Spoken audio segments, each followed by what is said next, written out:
The sun was risen upon the earth when Lot entered into Zoar. Then the Lord rained upon Sodom and upon Gomorrah brimstone and fire from the Lord out of the heavens. But his wife looked back from behind him, and she became a pillar of salt. Genesis 19:23. The ancient cities of Sodom and Gomorrah, destroyed by God for their wickedness. It is perhaps one of the best known of all the stories in the Bible. But did these evil cities actually exist? And if so, were they destroyed by fire and brimstone? Our ability to recreate the historical context of the Bible is limited. Here at the Dead Sea, new scientific discoveries may support the Bible's telling. It now seems possible that these dramatic events did, in fact, take place. This pair of cities may very well fit the biblical pair that you have in the Bible regarding Sodom and Gomorrah. There is evidence of burning which suggests a destruction and a fiery destruction as an explanation of the end of the city. But could this catastrophic destruction some 5,000 years ago have been an act of God? Some scholars say yes. And what of the great sin of Sodom and Gomorrah? Was it sexual depravity, as most people believe? Some scholars say no. These are but a few of the mysteries of the Bible.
Abram dwelled in the land of Canaan, and Lot dwelled in the cities of the plain, and pitched his tent toward Sodom. But the men of Sodom were wicked and sinners before the Lord exceedingly. Genesis 13:12.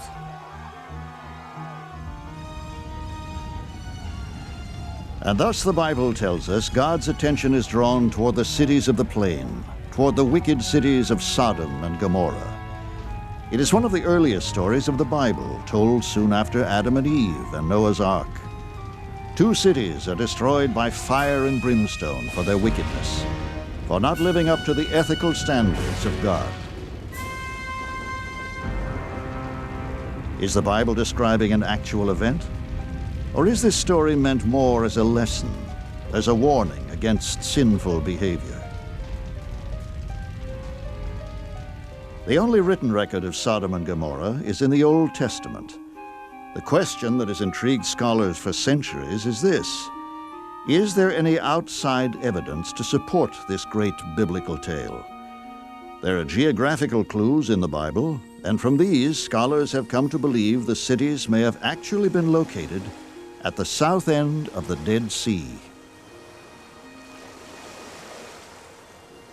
The theories about the location of Sodom and Gomorrah, or generally the cities of the plain, under the southern basin of the Dead Sea, it just didn't make any sense to locate cities down in a valley where you would be prone to attack and being wiping out, because the early Bronze Age, the patterns that we understand are basically defensive patterns higher up on hills. So what we found, in fact, were that the towns were located on hills above the sea, looking down on the sea in an area that could be easily defended. In 1924, a find is made in Jordan, near the south end of the Dead Sea. The remains of a walled city called Bab Edh-Dhra, meaning gate of the arm. It would not be until 1965, however, that evidence uncovered here would date Bab Edh-Dhra back to 3,000 years before Christ. This means the city existed in a place and time which could well be the same as the biblical Sodom or Gomorrah. But this is only one city, and the Bible mentions two. Where is the other?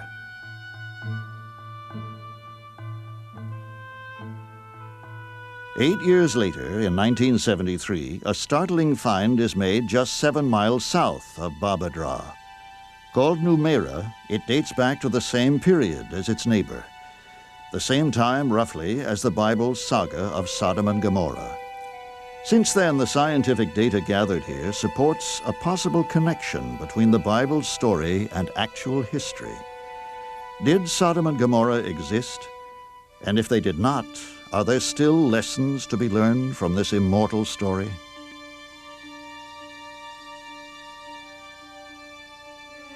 And the Lord said, because the cry of Sodom and Gomorrah is great, and because their sin is very grievous, I will go down now and see whether they have done altogether according to the cry of it which is come unto me. And if not, I will know. Genesis 18:20.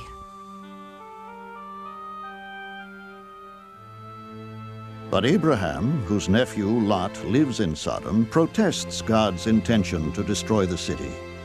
In one of the most extraordinary passages in the Bible, Abraham actually negotiates with God in an effort to save any people in Sodom and Gomorrah who may not be wicked. Then Abraham approached the Lord and said, "Will you sweep away the righteous with the wicked? What if there are 50 righteous people in the city? Will you really sweep it away and not spare the place for the sake of the 50 righteous people in it? Far be it from you to do such a thing, to kill the righteous with the wicked, treating the righteous and the wicked alike. Far be it from you. Will not the judge of the earth do right?" And the Lord said, "If I find 50 righteous people in the city of Sodom, I will spare the whole place for their sake." Genesis 18:23. In some ways, the most dramatic part of the story is Abraham's bargaining with God. Here we can see that the Bible expects human beings to pay attention to their own sense of the ethical, even when it feels at odds with God's. Because God says, "I'm going to destroy this place." And Abraham says, "How can you act unjustly?" Now imagine challenging the creator of the universe. But Abraham does that. And I think in some ways, God is pleased. Because God wants Abraham to have a sense of morality and justice. And even God is allowed to be measured by those standards. Having gotten God to agree to spare Sodom if 50 righteous souls can be found there, Abraham proceeds to bargain with the Lord.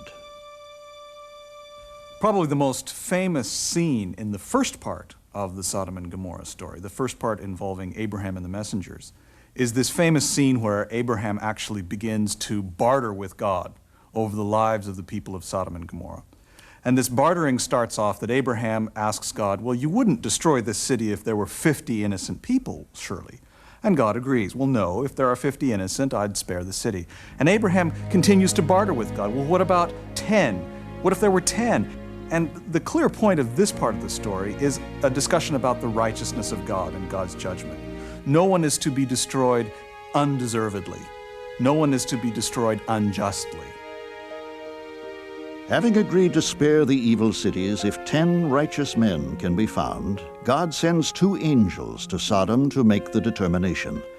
They are received warmly by Lot. And there came 2 angels to Sodom at even. And Lot sat in the gate of Sodom, and Lot, seeing them, rose up to meet them, and he bowed himself with his face toward the ground. Genesis 19:1. And so Lot, nephew of Abraham, welcomes the strangers into his home in the tradition of his people. And Lot said, "Behold now, my lords, Turn in, I pray you, into your servant's house, and tarry all night, and wash your feet, and ye shall rise up early and go on your ways. Genesis 19:1. Lot is welcoming these visitors. That's part of the traditional law of hospitality, which, as many scholars have pointed out, that's an inviolate law of the Middle East, even to this day. I mean, to this day, to be a guest, for example, in an Arab home is to be treated like royalty. I've experienced it many times myself. And in the ancient period, it was clearly also that way. The problem is that Lot has made an exceedingly bad choice in his place to live. Lot is already in trouble for even being amongst the residents of Sodom and Gomorrah in the first place. There seems to be a general sense that our being God's people involves a certain distance from those that are not God's people. And there's almost a warning that we risk losing some of our calling. It is now that Lot will learn the true nature of his neighbors, that he has made a fatal mistake. For the men of Sodom want to see his two guests who, unbeknownst to the Sodomites, are heavenly angels in the guise of earthly men. And they called unto Lot and said unto him, Where are the men which came into thee this night? Bring them out unto us, that we may know them. Genesis 19:4. That we may know them. It is the Bible's language for sexual knowing, the sexual act. For the first time, the Bible refers to the homosexual act and provides the origin for the word sodomy. This passage has an unfortunate long history in both Jewish and Christian circles, but especially in Christian circles, as somehow a biblical condemnation of homosexuality. I think that that's a difficult interpretation of this passage. I think what we're talking about is sexual depravity in general. It is possible that the danger and the warning in the Bible's telling is not simply against a particular sexual act, but against sexual acts associated with another god, a pagan god. There is strong suggestion that one of the aspects of Canaanite religion that is possibly true is something that we called sacred prostitution. And that is some sexual rites that were considered a part of religious action or religious activities that were somehow intended to guarantee fertility, somehow intended to seek the blessing of the gods for not only your own human fertility, but the fertility of your fields, the fertility of your animals. These are clearly important concerns for an agricultural people in Palestine. So this aspect of fertility with its sexual overtones was something that was seriously called into question by the Israelites. Whatever the interpretation, Lot is left with a dangerous problem. A mob of men outside his door clamoring for the guests he shelters in his home. All this even as the clock counts down the final moments of the evil city.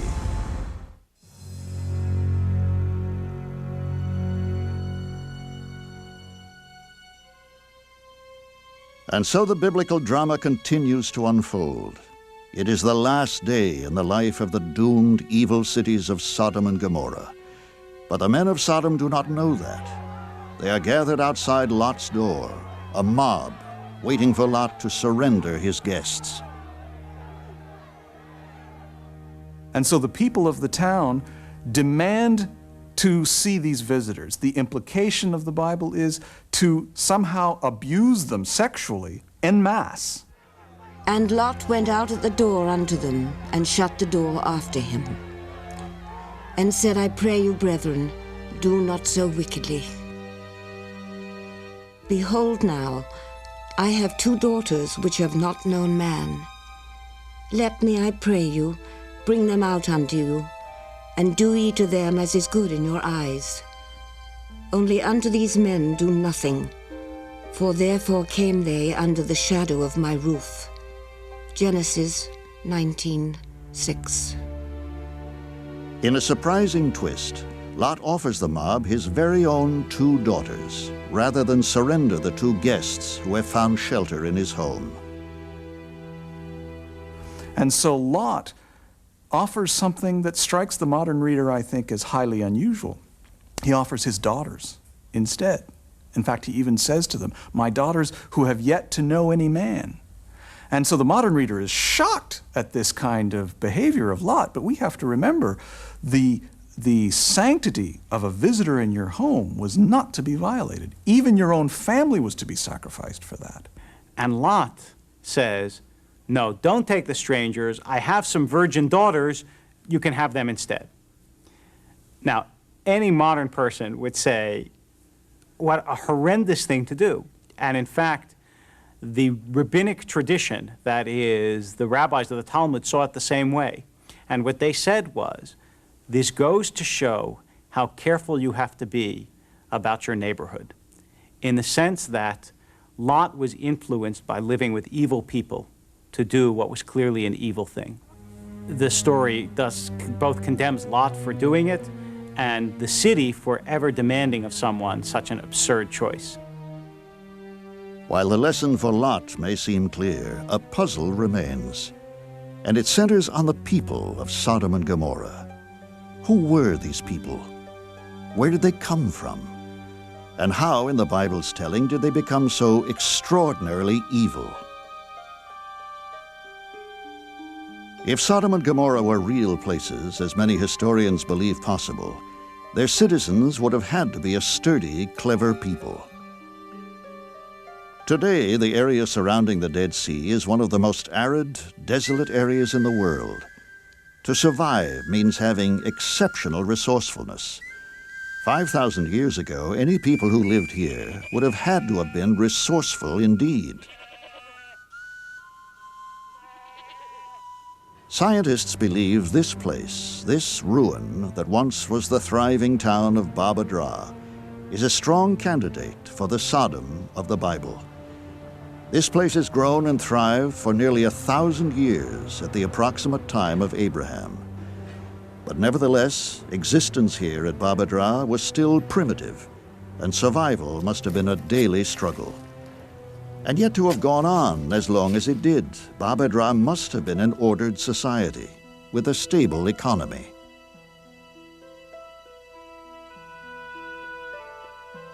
So what then was the great sin of Sodom and Gomorrah? What was it that brought them God's wrath? What clues are there in the Bible to help scholars with the story's meaning? The Bible is very insistent on the need of treating strangers properly. The rabbis comment on the fact that more than 30 times in the Bible it says you shouldn't oppress a stranger. And part of what they see as the sin of Sodom is the sin of hating the stranger. Thus, in this harshest of landscapes, where the difference between life and death often depends upon a sip of water or a piece of bread from a stranger, to offer help is a practical matter of survival, of mutual survival, of survival for everyone. And Abraham lifted up his eyes and looked, and lo, 3 men stood by him. And when he saw them, he ran to meet them from the tent door, and bowed himself toward the ground, and said, My Lord, if now I have found favor in thy sight, pass not away, I pray thee, from thy servant. Let a little water, I pray you, be fetched, and wash your feet, and rest yourselves under the tree. And I will fetch a morsel of bread, and comfort ye your hearts. Genesis 18:2. This is the theme that is played out, that Sodom becomes the opposite of what Abraham is at his tent in the 18th chapter, a generous man, together with his wife Sarah, who receives these heavenly visitors, and Sodom is the opposite. The population of Sodom presses in upon these heavenly visitors and is extremely inhospitable to them. And I think that is what the biblical tradition really wants to emphasize in those stories. Yet according to the Bible, the people of Sodom and Gomorrah chose to ignore this ancient tradition, this human necessity. As for Lot, who does provide hospitality, who does welcome his guests, he too is in mortal danger, simply because he made a bad choice in a place to live. His attraction to much of what Sodom offers apparently makes it hard for him to leave, even in the face of imminent destruction.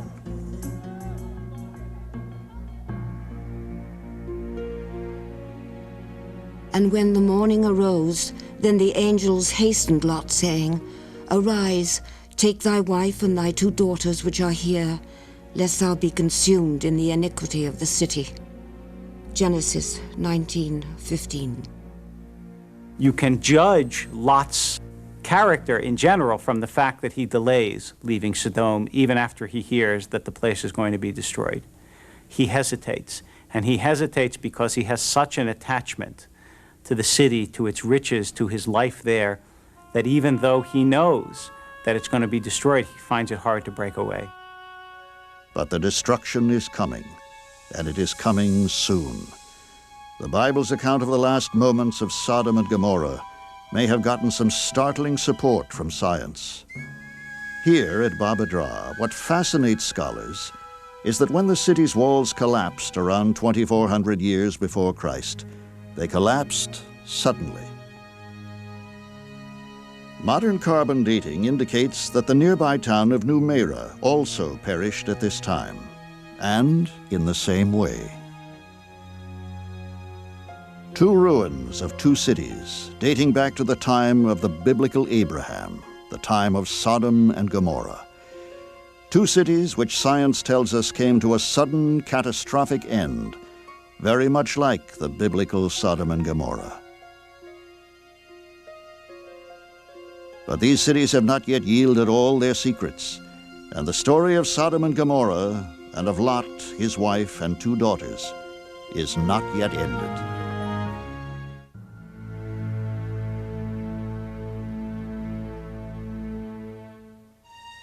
It might have been the kind of quiet one could feel on the fateful morning in the wilderness some 5,000 years ago, the silence before the storm.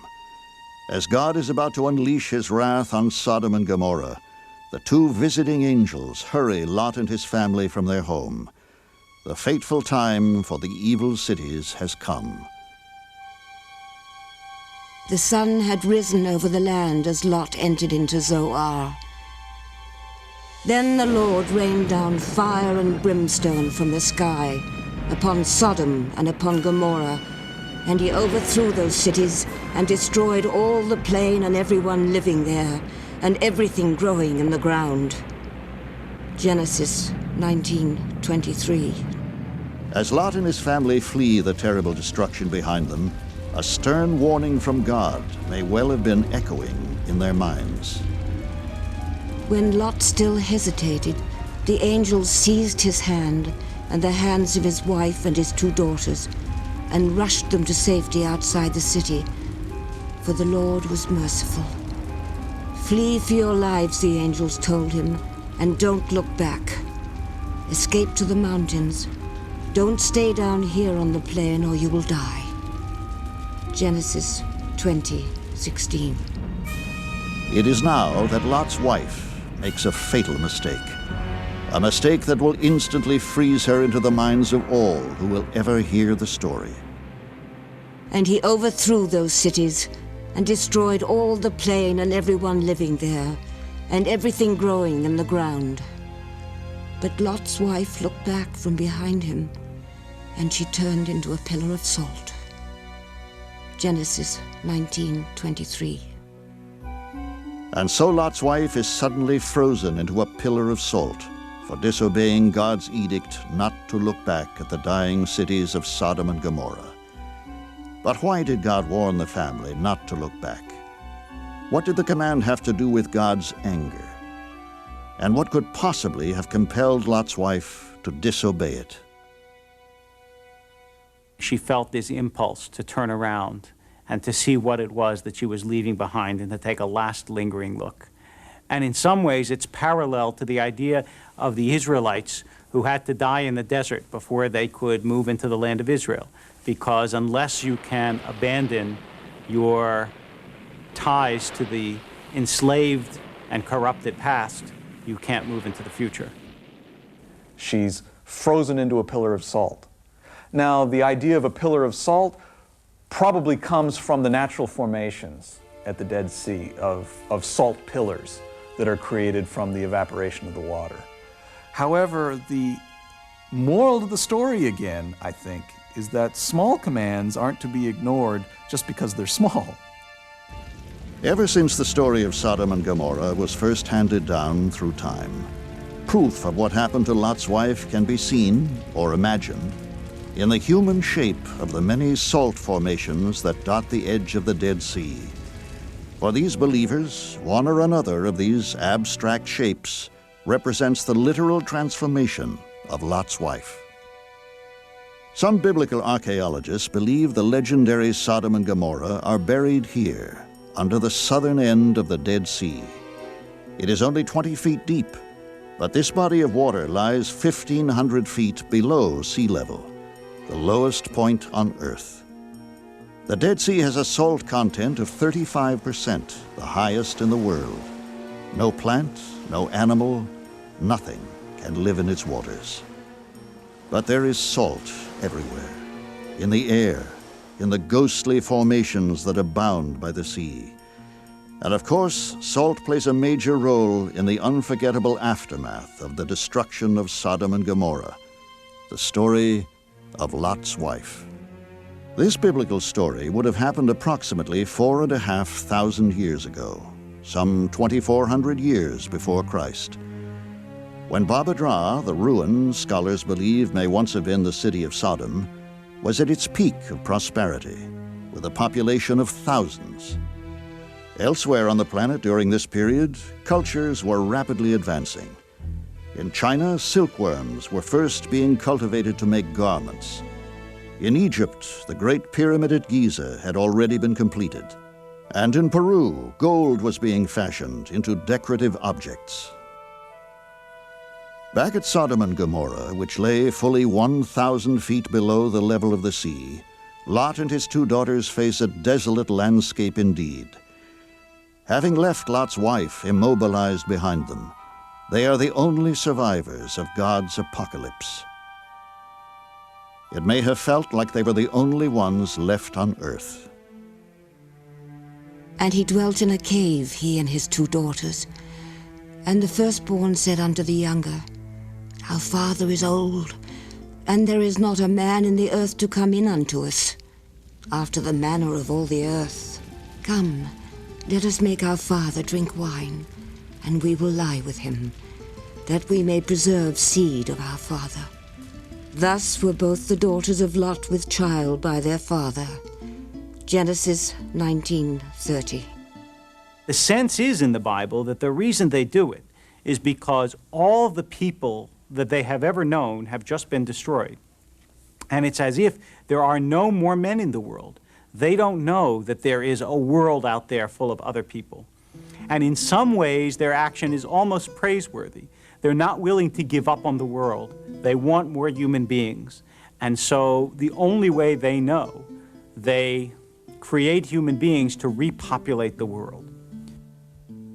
The story of Sodom and Gomorrah and Lot would find its way into both the Christian and Muslim religions.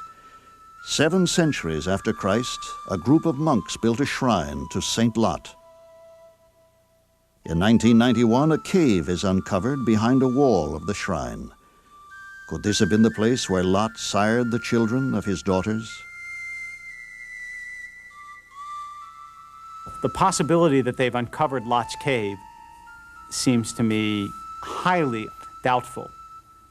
How could one possibly know which cave 3,000 years ago Lot and his daughters had intercourse in? I think it's entirely speculative.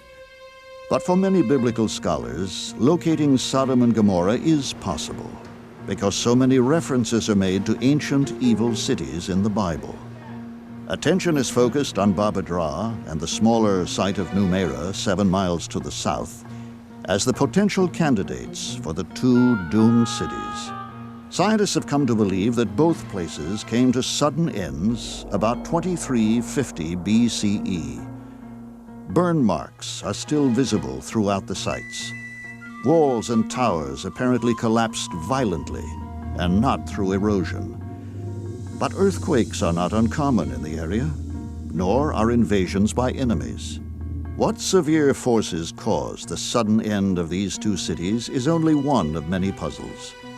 The central question confronting biblical experts is whether or not they have in fact found Sodom and Gomorrah.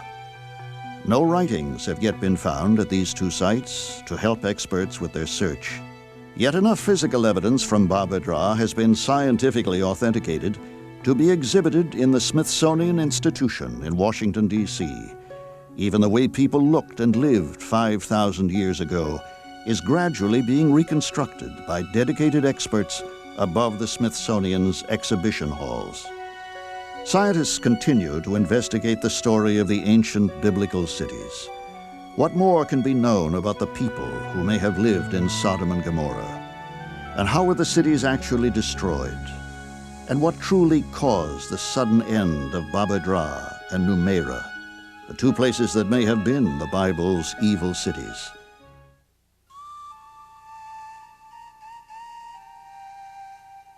And Abraham rose up early in the morning to the place where he stood before the Lord.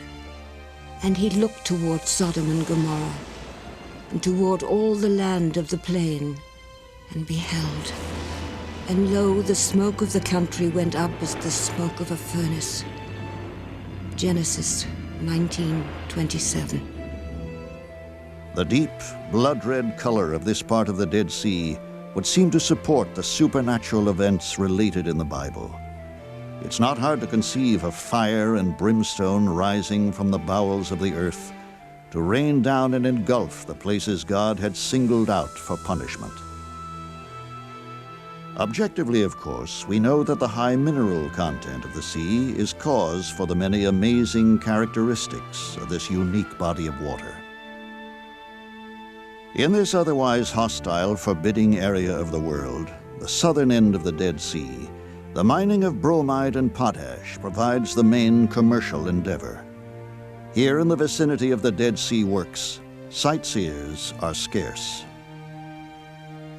Yet it is known that in biblical times, especially on the Jordanian side of the sea, there was enough fertile land to provide for both agricultural and city living.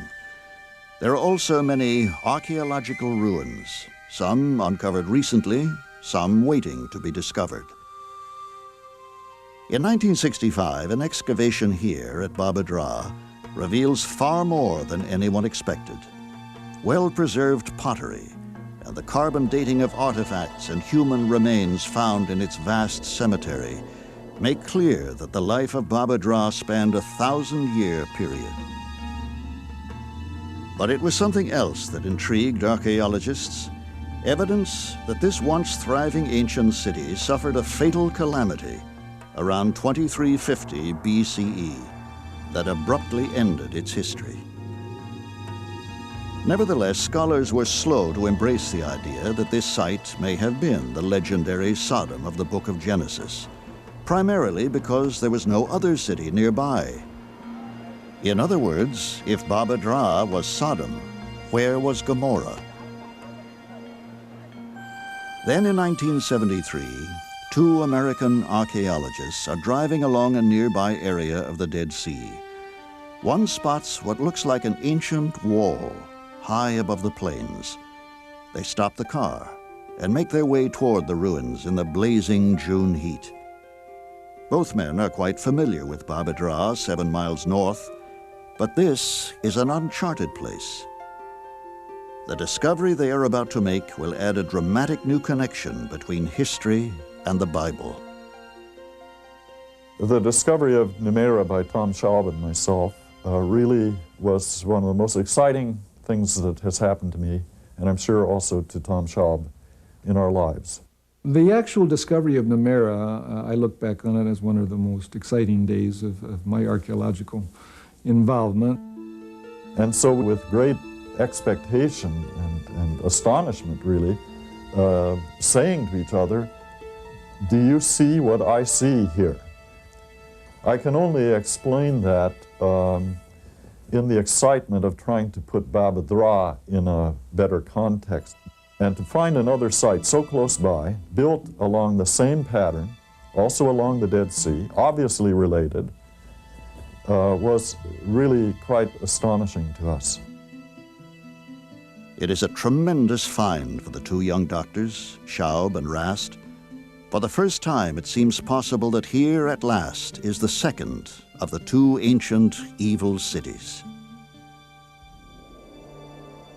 In that stillness of that very hot summer day, we also could hear the burbling of the water running down the Wadi in Numeira, and which fortified our sense. Here we have clearly the necessary elements for occupation, the wall, water, ceramic evidence that allowed us to date the town. The assumption of many people had been that the cities of Sodom and Gomorrah lay between the waters of the south end of the Dead Sea. And therefore they thought you would never find any remains of the cities of Sodom and Gomorrah, but Bab Edh-Dhra might have been the place where they brought their dead to bury them. It is the clear sign that these ancient sites had been suddenly destroyed that made it possible that these might indeed be the biblical cities of Sodom and Gomorrah. The discovery of this second site at Numeira, which was again a walled site, and the fact that we could see very clearly that this site had been violently destroyed, because every place in every trench that we were looking, there was deep burn debris, and subsequently in our excavations we have found burn through most of the site. This raised for us the question whether maybe we might have had some evidence here of those cities.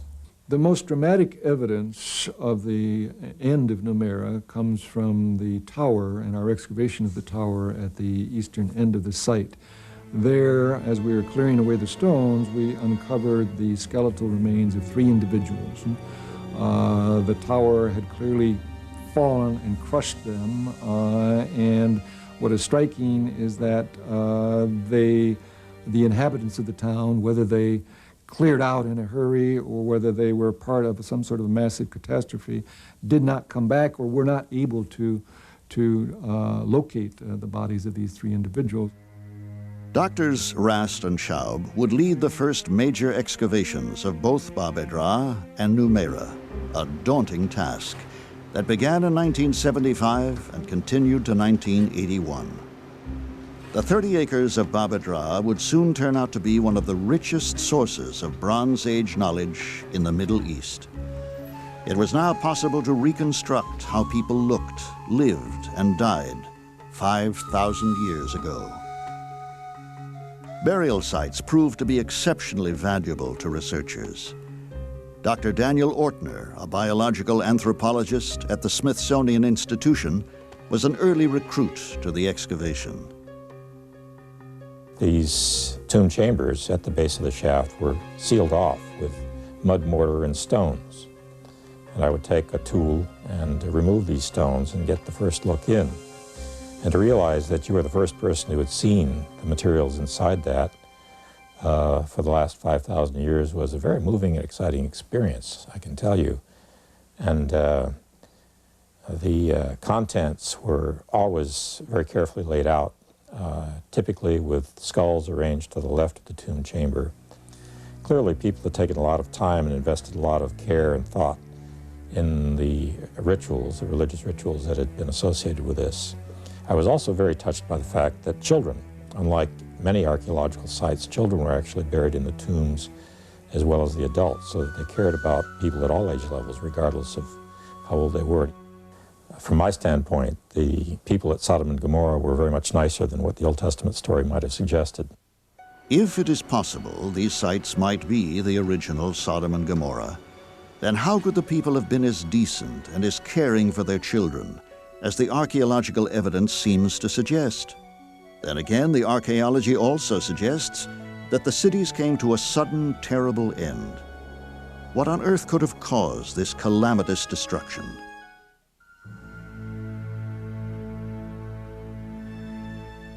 The sun was risen upon the earth when Lot entered into Zoar. Then the Lord rained upon Sodom and upon Gomorrah brimstone and fire from the Lord out of the heavens. But his wife looked back from behind him, and she became a pillar of salt. Genesis 19:23. This remarkable story, passed on from generation to generation, has captured the world's imagination for at least 5,000 years. Since those ancient times, scholars and scientists have been pursuing any possible connection between the Old and New Testaments and the well-documented events of world history. The results are often inconclusive. The Bible is remarkably imprecise about where Sodom and Gomorrah are. Many scholars have put the setting of the stories at the northern end of the Dead Sea in the Jordan Valley, because Genesis describes the location of Sodom as like the Garden of God, sort of like the Garden of Eden, a lush, oasis-like area. And although there was probably more abundant water in the vicinity of Bab Edh-Dhra and Numeira than there is today, I don't think at the time that these cities flourished in the 3rd millennium BC that anyone would have called them the Garden of God. My interpretation of Bab Edh-Dhra and Numeira regarding Sodom and Gomorrah is simply to say that of all that we know at the present time, and I believe that we will know in the future, is that these two sites would be the best possible explanation in relation to those accounts if we are going to find anything in the way of evidence behind these stories. After all the historical and archaeological investigations are said and done, the central question remains: did Sodom and Gomorrah actually exist? Or is the Bible giving us this story as a morality tale? My sense is that Sodom and Gomorrah is both historical and mythological. That is, the evil that's described there is real. The destruction of cities in ancient times no doubt happened, and sometimes in ways that were very mysterious. But as always with the Bible, I think the historicity, that is, whether it actually occurred as given in the Bible, takes a back seat to the spiritual import of it. I don't believe that the Bible would be worth it if all it were an exact chronicle of historical events with no deeper significance. The reason we read the Bible is because it's different than the list of kings that we have from Egypt or the chronicles that we have from ancient Sumer. It's a story that tells of the struggle between God and human beings to reach towards each other and of the many faltering steps along the way. And in that sense, I understand it to be true, truer even than a mere factual history. The parched, desolate, and wind-swept land at the southern end of the Dead Sea remains a silent witness, one of the most tantalizing mysteries in all of history, a mystery as fundamental as the struggle between good and evil, perhaps the very nature of good and evil itself. The people of Sodom and Gomorrah chose to be evil. They chose whatever darkness was in their souls over the light. And I'm not sure that any outside explanation, however minute and detailed and careful, historical, archaeological, sociological, will ever really penetrate what has been, for most of human history, the ultimate mystery, which is, why is there so much darkness in God's world? Perhaps it is, after all, nothing more and nothing less than a matter of faith. And the Lord said, because of the cry of Sodom and Gomorrah is great, and because their sin is very grievous, I will go down now and see whether they have done altogether according to the cry of it, which has come unto me. And if not, I will know. Genesis 18:20.